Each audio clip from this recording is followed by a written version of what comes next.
नमस्कार दोस्तों, मैं हूं आम्रपाली शर्मा। इस वीडियो में मैं आपको बताऊंगी कि कैसे मैंने मशहूर गायिका शमशाद बेगम को दुनिया के लिए फिर जिंदा किया। दोस्तों, शमशाद बेगम हिंदी सिनेमा की ऐसी मशहूर गायिका थीं जिन्हें मीडिया के कुछ रिपोर्टर्स ने जीते जी मार दिया था और श्रद्धांजलि भी दे दी थी।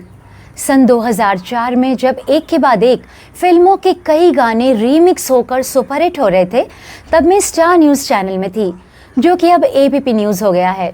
कई रीमिक्स सॉन्ग्स एक जैसी आवाज़ों के थे। गौर किया तो जाना कि सब के सब बीते दौर की लेजेंडरी सिंगर शमशाद बेगम के हैं।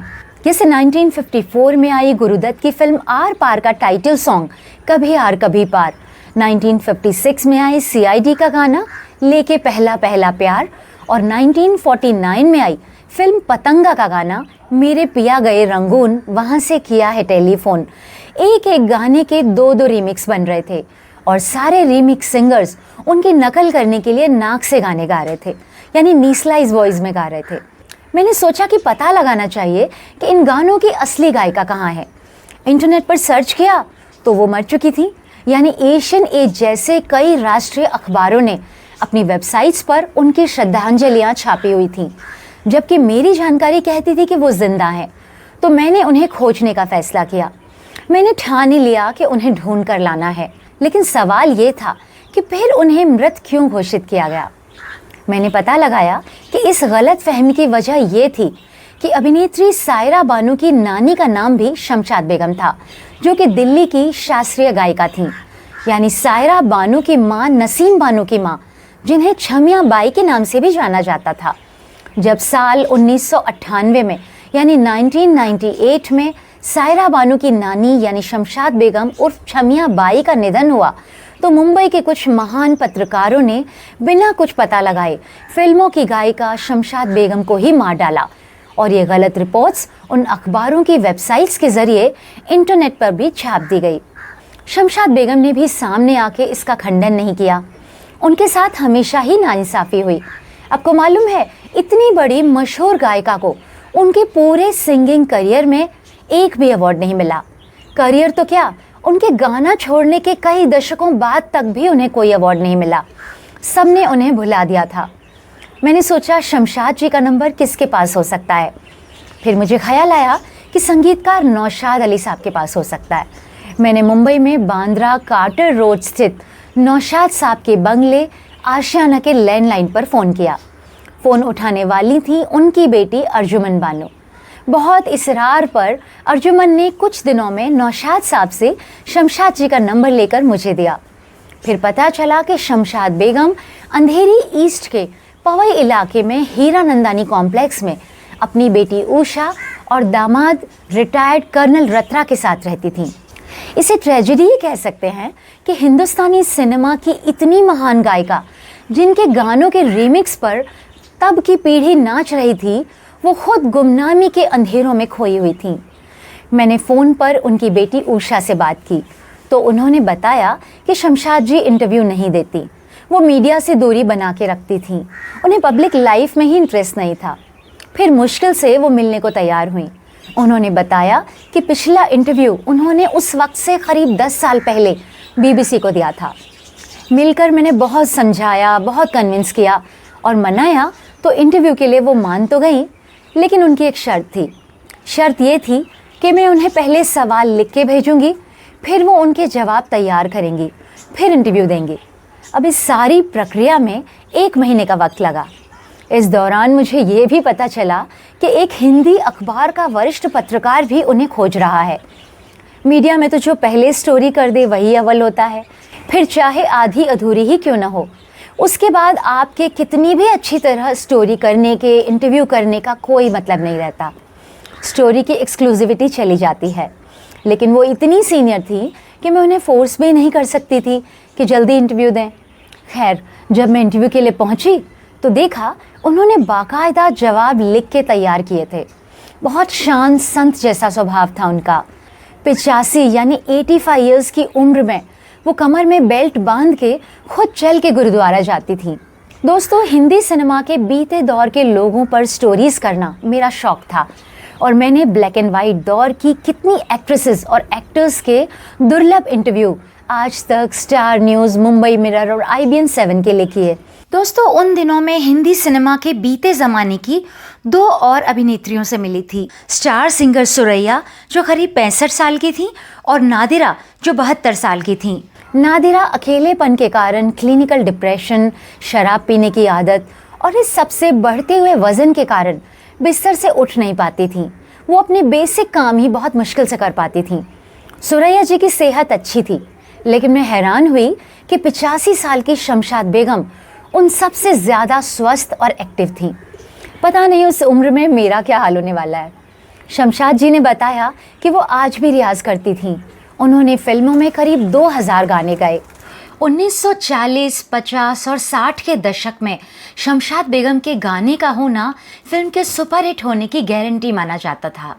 उन्होंने बताया कि वो पाकिस्तान के लाहौर से भारत आई थीं। उन्होंने स्कूल में नातिया कलाम गाने के बाद लाहौर रेडियो में गाना शुरू किया था। हिंदी फिल्मों के संगीतकार गुलाम हैदर ने उन्हें फिल्मों में गाने का पहला मौका दिया। तब हिंदी फिल्मों में स्टार सिंगर्स का ज़माना था, लेकिन प्लेबैक सिंगर शमशाद बेगम का वो रुतबा था कि 1946 में आई फिल्म अनमोल घड़ी में सुरैया और नूरजहां जैसी 2 स्टार सिंगर्स के होने के बावजूद पहला गाना शमशाद बेगम की आवाज़ में रिकॉर्ड हुआ था, और गाना था उड़न खटोले पे उड़ जाऊं तेरे हाथ ना आऊं। शमशाद बेगम नरगिस की तो आवाज़ ही बन गई थी। नरगिस पर पिक्चराइज हुआ गाना छोड़ बाबुल का घर आज पी के नगर मुहे जाना पड़ा, ये सब उनके गाए हुए गाने थे। शमशाद बेगम की कामयाबी का राज उनके सुर, गले और रियाज के साथ साथ उनका सख्त डिसिप्लिन यानी अनुशासन भी था। संगीत के प्रति अपने समर्पण का एक किस्सा उन्होंने उस दिन मुझे सुनाया। हुआ ये कि एक बार वो अपनी बहनों के साथ दक्षिण मुंबई में समंदर किनारे यानी चौपाटी चली गईं। सबने बहुत आनंद लिया, लेकिन अगले दिन सॉन्ग रिकॉर्डिंग में वो गाने की लाइन ठीक से नहीं गा पा रही थी। अब संगीतकार हैरान हो गए कि ऐसा क्यों हो रहा है। रीटेक पर रीटेक हुए। आप जानते हैं ना कि उस दौर में प्लेबैक सिंगिंग में साजिंदे गायकों के साथ ही बैठकर संगीत बजाते थे और सॉन्ग रिकॉर्ड होता था, यानी लाइव म्यूजिक के साथ सॉन्ग की रिकॉर्डिंग होती थी। रीटेक का मतलब यानी सबको एक साथ दोबारा टेक करना होता था। शमशाद से सुर न साधे जा रहे हों, ये देख के सब हैरान थे। संगीतकार साहब ने समझते हुए कहा, आप ब्रेक ले लें, हम थोड़ी देर बाद रिकॉर्ड करते हैं।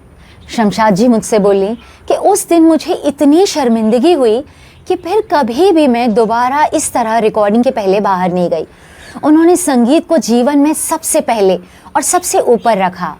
उन्हें अपने करियर में एक भी अवार्ड न मिलने की शिकायत भी नहीं थी।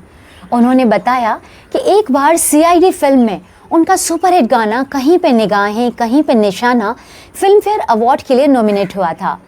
तब फिल्म के निर्माता निर्देशक गुरुदत्त अवार्ड फंक्शन के लिए उन्हें लेने उनके घर आए, लेकिन शमशाद जी ने कहा, गुरुदत्त साहब आप ही तो कहते हो कि अवार्ड रैकेटिंग और लॉबिंग से ही मिलते हैं, तो क्या आपने कुछ ऐसा किया है? अब उसूलों के पक्के आदमी गुरुदत्त साहब ने जवाब दिया कि नहीं, मैंने ऐसा कुछ नहीं किया है। तो शमशाद बोली, फिर हमारे गाने को कैसे अवार्ड मिल सकता है? वो नहीं गई और उनकी बात सही साबित हुई। अवार्ड उन्हें उस साल तो क्या कभी भी नहीं मिला, जबकि उन्होंने एक से बढ़ के एक सुपरहिट और यादगार गाने गाए। शमशाद बेगम ने संगीतकार OP नैयर के लिए भी कई गाने गाए थे, तो उस शो के लिए मैंने उनसे भी इंटरव्यू करने का फैसला किया। नैयर साहब उन दिनों इंटरव्यू देने के लिए पैसे लेते थे, लेकिन शमशाद बेगम का नाम सुनते ही वो बहुत खुश हो गए और बोले, अरे तुम आओ ना, शमशाद के लिए मैं ज़रूर बोलूँगा, मेरा करियर बनाया था उसने। दरअसल OP नैयर लाहौर रेडियो में शमशाद से जूनियर सिंगर थे, और जब तक वो बॉम्बे आए तब तक शमशाद बेगम बहुत बड़ी प्लेबैक सिंगर बन चुकी थी। हुआ यूं कि 1954 में OP नैयर को जब पहली फिल्म बतौर म्यूज़िक डायरेक्टर मिली तो वो शमशाद बेगम के पास गए। उन्होंने कहा कि देखिए, आपकी जो फ़ीस है उतना तो मेरे म्यूज़िक का बजट नहीं है, लेकिन अगर आप एक गाना मेरे लिए गा देंगी तो मेरा करियर बन जाएगा। शमशाद ने उनके लिए एक गाना गाया और सच में वो इतना बड़ा हिट हुआ कि OP नैयर साहब का करियर बन गया। वो गाना था गुरुदत्त की सुपरहिट फिल्म आर पार का टाइटल सॉन्ग, कभी आर कभी पार लागा तीरे नज़र। ऐसी कई सुनहरी यादें मुझे शमशाद बेगम से जानने को मिली। उन्होंने मुझे गा के भी सुनाया। उनकी आवाज़ में तब भी वो ही लचक और कशिश थी और वही प्यारापन था। फिलहाल मैं ये बता रही थी कि कैसे मैंने लोगों के लिए उन्हें फिर से ज़िंदा किया। उनका इंटरव्यू तो बहुत अच्छा हुआ, लेकिन बतौर रिपोर्टर मेरा संघर्ष अभी बाकी था। मैं बहुत खुशी खुशी चैनल के ऑफिस वापस आई। मुझे लगा कि एडिटर्स बहुत खुश होंगे, लेकिन उनकी प्रतिक्रिया एकदम ठंडी थी। कुछ दिन बाद मैं एग्जीक्यूटिव एडिटर गौरव बनर्जी के पास गई। उन्होंने थोड़ा उदास होते हुए कहा कि वो 85 साल की हैं, उन्हें कौन देखना चाहेगा। वो बोले, चैनल के सीईओ और न्यूज़ डायरेक्टर उदय शंकर से पूछना पड़ेगा। उदय बाद में स्टार इंडिया के सीईओ बने और गौरव बनर्जी बने जनरल मैनेजर। आप यकीन नहीं करेंगे कि उस एक्सक्लूसिव इंटरव्यू को 1.5 महीने तक डिब्बे में बंद रखा गया। कोई उनकी न्यूज़ वैल्यू नहीं समझ पा रहा था और एक दूसरा रिपोर्टर उन्हें तब भी खोज रहा था, लेकिन वो खोज नहीं पाया। मुझ पर उसका भी बहुत बड़ा प्रेशर था। रिपोर्टर्स के साथ अक्सर ऐसा होता है, संपादक खबर का महत्व नहीं समझते और कई बड़ी खबरें मर जाती हैं, और जब दूसरा कोई अखबार या कोई चैनल उन्हें छाप देता है तो एडिटर्स अपने रिपोर्टर्स को फटकारते हैं कि तुम्हें क्यों नहीं मिली। दोस्तों, हम रिपोर्टर्स, जर्नलिस्ट का दुख यही होता है कि उनकी कई अच्छी स्टोरीज संपादक नहीं छापते। कई दिनों और हफ्तों तक मैं स्टार न्यूज़ चैनल के सारे एडिटर्स और हेड से मिन्नतें करती रही। मैंने ये तक कहा कि सिर्फ 2 मिनट का इंटरव्यू चला दीजिए। मैंने इस उम्र में उनका बहुत समय लिया है और मेरे साथ उनकी मेहनत भी लगी है। किस्मत से 1.5 महीने बाद जब एक दिन चैनल के एक इनपुट हेड को मेरी खबर समझ आ गई तो वो बोले, चलो तुम्हारी स्टोरी चलाते हैं। लेकिन डेस्क ने इंटरनेट पर सर्च किया तो फिर वही मुश्किल, शमशाद बेगम के निधन की खबरें सामने आ गई। वो बोले, तुम किसी और का इंटरव्यू तो नहीं कराई हो, वो तो मर चुकी हैं। मैंने भरोसा दिलाया कि वो जीवित हैं और मैंने उन्हीं का इंटरव्यू किया है। फिर कुछ दिन बाद, जिस दिन प्राइम टाइम के स्लॉट में कुछ भी नहीं था, एडिटर्स बोले, चलो शमशाद बेगम पे स्पेशल शो चला देते हैं। उस शो को होस्ट भी मैं नहीं किया। यकीन मानिए, जैसे ही स्टार न्यूज़ पर वो शो टेलीकास्ट हुआ, मीडिया में हंगामा हो गया। चैनल की असाइनमेंट डेस्क पर सारे अखबारों और चैनल से फ़ोन आने लगे। सबको उनका नंबर चाहिए था। सब यही पूछ रहे थे कि वो जिंदा है, कहाँ है। उसके बाद हर एक पब्लिकेशन, यहाँ तक कि एंटरटेनमेंट चैनल्स ने भी मेरे चैनल और मुझसे उनका नंबर मांगा। मुझे तो लोगों ने उनका अनऑफिशियल पीआरओ ही बना लिया था। मैंने फिल्मों के पुराने फिल्म मेकर्स जैसे बी.आर. चोपड़ा के बेटे रवि चोपड़ा और दूसरे उन सारे डायरेक्टर, फिल्म मेकर से उन्हें फिर से कनेक्ट कराया जो उन्हें भुला चुके थे। इसके कुछ अरसे बाद शमशाद बेगम को अपनी ज़िंदगी का पहला अवार्ड मिला, ओ.पी. नैयर सम्मान। लेकिन उन्हें सबसे ज़्यादा खुशी तब हुई जब साल 2009 में भारत सरकार ने उन्हें पद्म भूषण सम्मान से सम्मानित किया। शमशाद जी, उनकी बेटी उषा और दामाद कर्नल रत्रा मेरे बहुत शुक्रगुजार थे कि मैंने उन्हें उनकी पहचान वापस दिलाई थी और दुनिया को बताया था कि वो हमारे बीच ही हैं। एक पत्रकार का यही तो काम होता है।